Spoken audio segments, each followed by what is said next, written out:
یہ جن کے دو چہرے ہوتے ہیں نا، جو ہمارے منہ پر ہمارے اور ہمارے دشمنوں کے پاس جا کر ان کے بن جاتے ہیں، ان کو قرآن منافق کہتا ہے۔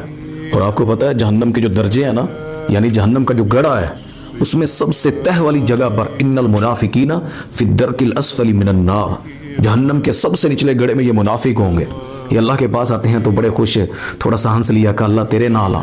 جب دین سے دور ہوئے، الگ ہوئے، پھر اللہ کے دین کا تماشا لگانا، اسلام کا جنازے نکالنے، نوجوان لوگ ہیں، کبھی جمعہ پڑھ لیا، کبھی نماز پڑھ لی تو ٹھیک ہے، وگرنہ کالج میں، اسکولوں میں، گھروں میں، تنہائیوں میں اس طرح کے معاملات ہوتے ہیں۔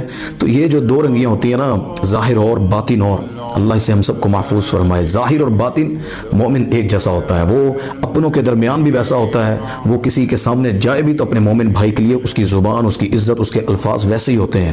تو مومن بننا چاہیے، منافق نہیں۔ منافق بندہ نہ اللہ کو قبول ہے، نہ اس کا جنازہ چاہے نبی پڑھا دے۔ نبی پاک صلی اللہ علیہ وسلم نے عبداللہ بن ابی کا جنازہ پڑھایا، لعاب منہ کا اس کے منہ میں ڈالا، اپنی قمیض پہنا دی اسے، نبی کی صفوں میں کھڑا ہو کر نماز پڑھتا ہے مسجد نبوی میں۔